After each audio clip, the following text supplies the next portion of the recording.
welcome home.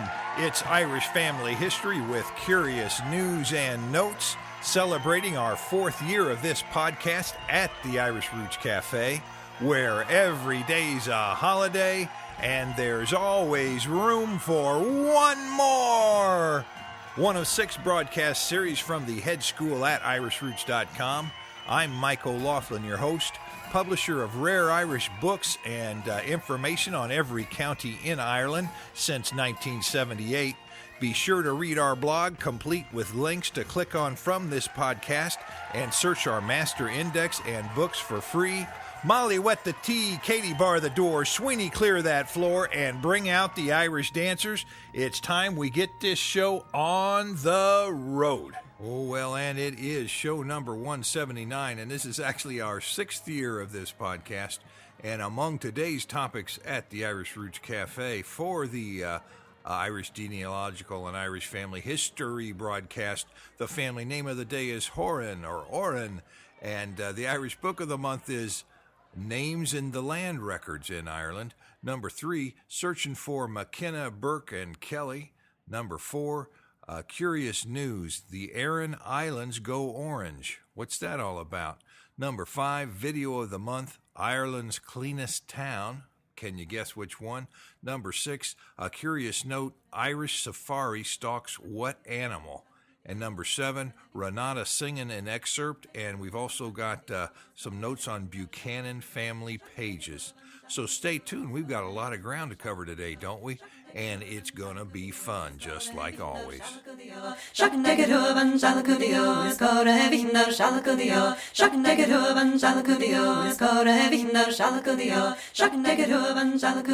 Hey, remember, we've got 3 types of podcasts free for everybody, and number 2 is the archive kind, where we put them back there, and I think it's 99 cents, something like that. And number 3, we have member-only podcasts, and that's the way it's laid out. That's the way it's going to stay, but we might change the quantity that's in certain one of those. Just watch and see what happens.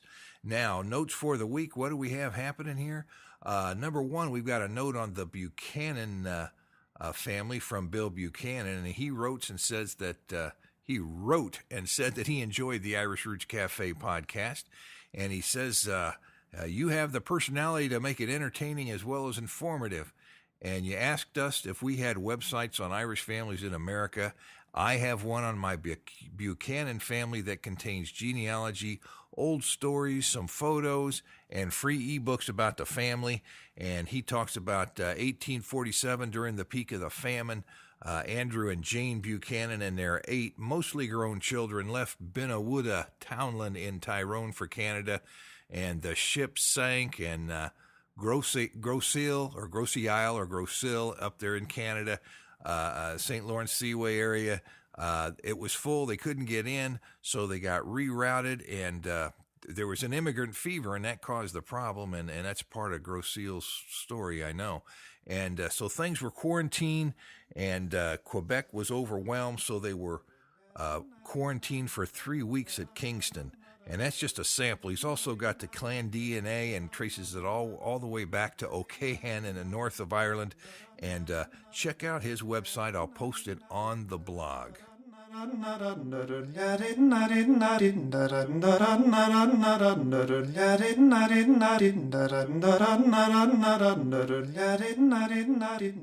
Hey, here we've got the 1-minute podcast coming out here, and it's going to be today. We're going to take a little, I think this is a song, isn't it? It's a song from Renata, one of the good ones she sang. And she's actually the host of the Hello Fada podcast, and it was one of our most popular on our recent series. So I wanted to put it on here and let you all know that she was out there singing, and you got a chance to listen to it again. So here's the song Renata gave us on the Irish Song Podcast just a few weeks ago. 3, 2, 1. Seo é an Aran a raibh tú ar an garrig. This is the song Were You at the Rock? A raibh tú ar an garrig, sa bhaca tú hain magra, sa bhaca tú gila na finne, a skevnamna savakatu unto ba Yeshus ba viltebla savakatu ma Valentine so will she ekli maratam. That's just part of the song. We've got a lot of songs over there you should listen to at that Irish Song Podcast. You might even be able to sing a song yourself, or you know a friend who might want to sing a song on one of our shows. So keep that in mind and pass on the word, because, hey, it's free and you might be discovered. You never know. And you might just have a lot of fun. And that's really what it's all about on that Song Podcast, enjoying it and learning a little bit at the same time. So that does it for that promotion. And Renata there, we might have her on again at a later time. Hey, as a matter of fact, she started up all her new Irish language classes again for the new season, and I'm on there. I guess I'm in the intermediate class now. That's a scary thought, isn't it? Now it's time for the next segment.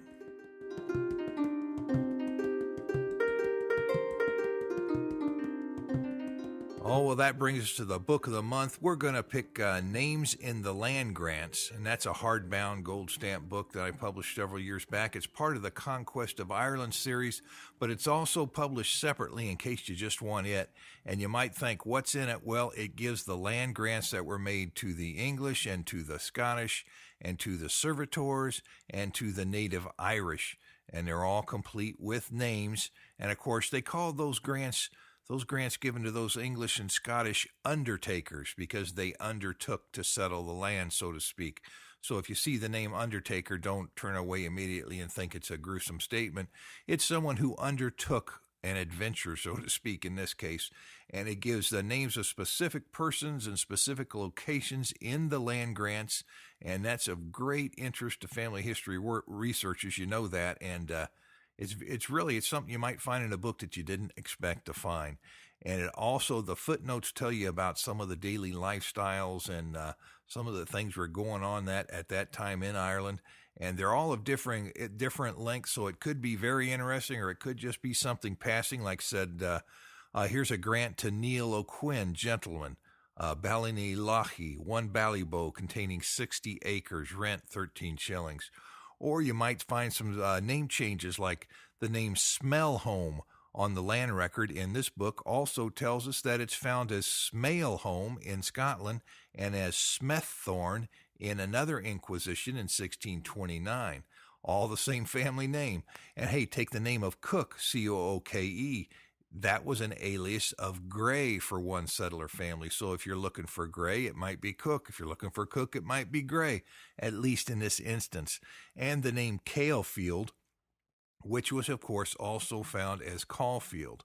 And that's really important if you're researching your family history. So keep it in mind. That's why there's some things you can find in books that aren't on the official censuses themselves. And hey, take the example of Sir Richard Waldron from this book. He's given with lands in the precinct of Loch T in Cavan. And it says that it tells us that he was the son of John Waldron, and he became a knight, and that there's a record of a petition from him in 1610, and that his son, Thomas Waldron, came to live on land there as well. And that type of commentary is priceless if you're researching your family history. So there's a good bit of Waldron information that could have come to inform somebody if that's the family you were looking for. That's the end of the sample entries for today, but I've got a link on the blog.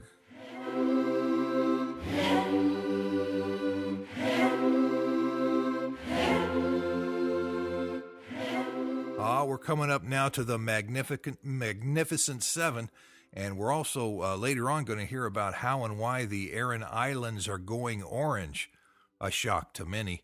And hey, remember, we have a podcast, we have a blog reader, that's where the computer reads the blog, and then we have the blog itself where you hear my voice. But now for those Magnificent Seven. Number 1, Jennifer Berk of Forest Park, Illinois, your county Roscommon genealogy and family history book shipped Number 2, Christine Babcock of Ray Township, Michigan. Your Irish Family's Great and Small has shipped. Susan Gilbert of Crowheart, Wyoming. Your membership and Irish songbook has shipped. She's looking for a paternal side around 1400 with a Moor slave and a male from Italy that had been in Ireland, Scotland, and Wales before. Boy, what a trip that is. Number 4, welcome Leanne Sampson as a new full member from Colorado Springs, Colorado. She believes her great-grandfather Michael McKenna left Ireland in 1860 and traveled with his parents Patrick and Anne and siblings Patrick and Bridget, looking for the place of birth in Ireland. Number 5, Eugene Horan of Florence, Arizona. Welcome as a new member.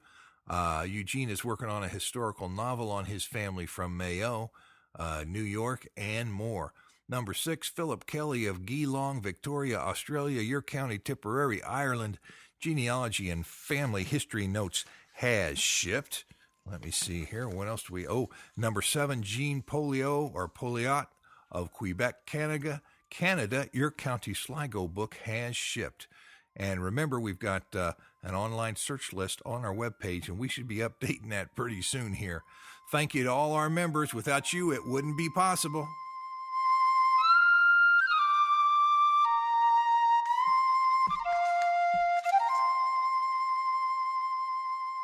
Well, now we're coming up to the Irish family name of the day, and that's going to be Horan, Horan. And the family name is in honor of the member that we just mentioned above a little bit ago, Eugene Horan. And you can spell that name as O'Horan or Horain or Heron or Harhan or Hagran. Or there's so many ways. I put it on the blog. I listed it there. It's from Variant Spelling Groups number 914 and 2387. From the guide to the various spellings of Irish family names, have a link on the blog. Take a few looks at the history of Horan. Just take some excerpts from the Book of Irish Families, and it says that the name may spring from one of several origins in Ireland, which is common with Irish names. And Keating finds O'Horan as a clan of the High Mini or Umini in Galway, and they were centered in the Galway Mayo areas. A likely spot, and they remain near there to this day. And this may be the likely origin of our members' Horan family, don't you think? Now, the family name is also found in the 1659 census of Ireland. In that case, it's centered in County Kildare. And it's also found in that census spelled as Horane, Horane. That's common to find an E added to the end of the name. Now, our birth index of Ireland also shows 63 births of the name in the 19th century, and we've got more in the Book of Irish Families, Great and Small. Now, if we take a look at the Irish family coats of arms from the Irish Book of Arms, what do we find? Well, in the modern section after the coming of the Free State, we see that they sure do have coat of arms there assigned to the name. Or actually, it's assigned to a man, but it shows 3 lions rampant. I believe that's the expression. That's when that lion's standing up. Of course, these lions are standing up, but they're facing sideways. I wonder if there should be an extra little fancy word in there to say rampant sideways. Well, it just means don't mess with the Horans. They must be a pretty rough group. You wouldn't want to mess with a family that has 3 lions on their crest. Hey, Brian Boru had something like that too, didn't he? A recurring theme in Irish history. Hey, coming up later, we've got a little information about a new Irish safari being launched in Ireland. It's a rather strange mixture, but it shouldn't surprise you now, should it? What do we have here? We've got the last shot. We're taking a look at the free master index online at irishroots.com. It's got the name listed several times. Let's just take a few examples of what's in our library from our books. Number 1, there's a C. O'Horan in County Galway, Ireland, Genealogy and Family History Notes. There is O'Horan in the Annals of Ireland by the Four Masters, multiple listings in that fine book. And there's a Horan in the Tribes and Customs of the High Mini. And there's O'Horan in the County Mayo, Ireland Genealogy book. Horane in the 1659 census, Horan in the King's County and Queen's County, Ireland book, and Horan in the King James Irish Army list that gives a lot of fine Irish families.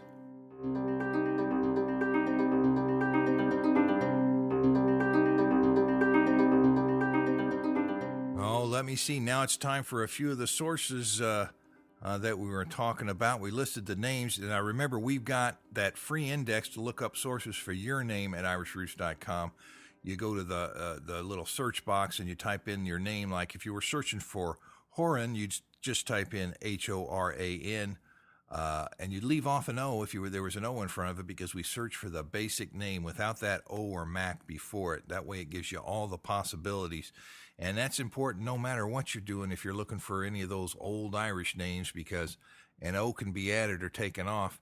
And I had one fella think that they took the O off and put a Mac back on, something like that. Now, that can happen, but it's much, much rarer than other little spelling variations. So unless you have reason to think it might have happened, that's not real common, although it certainly has happened. You can do just about anything you want to with an Irish family name. I'm sure you all know that. And before we move on to our final two segments, I went to an Irish session today. I even got up and sang a song. I tell you, that was a lot of fun. But if you've got Irish sessions in your town or your area, be sure to check it out, because you can go in and listen to some good free music and song and musicians, and it's well worth it.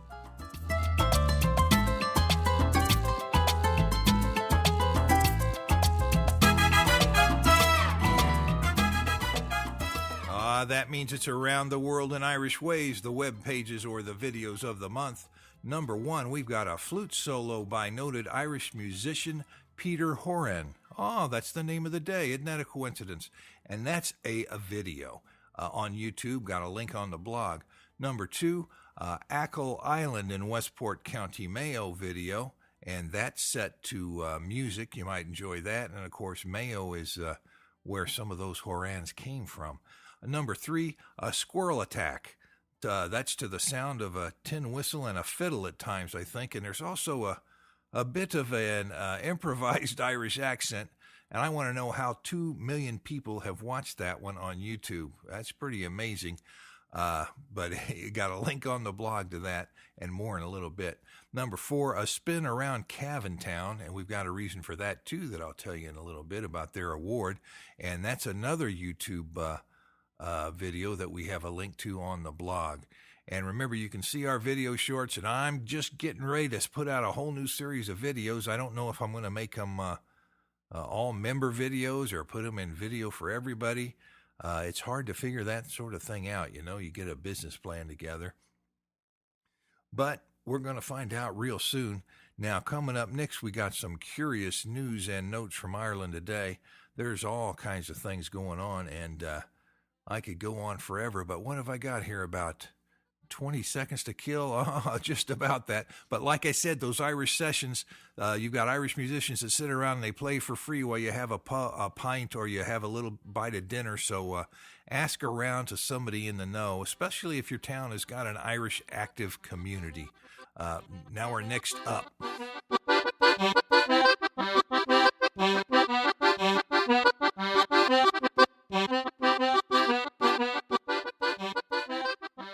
Everybody's favorite curious news and notes from Ireland today. Number one, hey, the Kennedy archives go online, and that includes 1,200 phone calls that JFK made while he was in the White House. And for all of you born after 1980, JFK was John Fitzgerald Kennedy.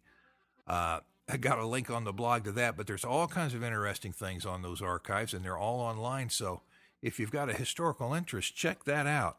Number two, bright orange electric cars have been ordered, and I think they're arriving on the Aran Islands as part of a trial run for 8 households. I guess that's about ecology and saving gasoline and whatnot. And who would have thought they would have picked bright orange? Isn't that something? Well, they sure will show up well. Link to that on the blog. Number three, Ireland ranks number 7 in economic freedom. The U.S. ranks 9th and Canada 6th. Australia is number 3, and Hong Kong is number 1. Wake up, America, says I, because that's where I'm sitting. And that's an interesting little study.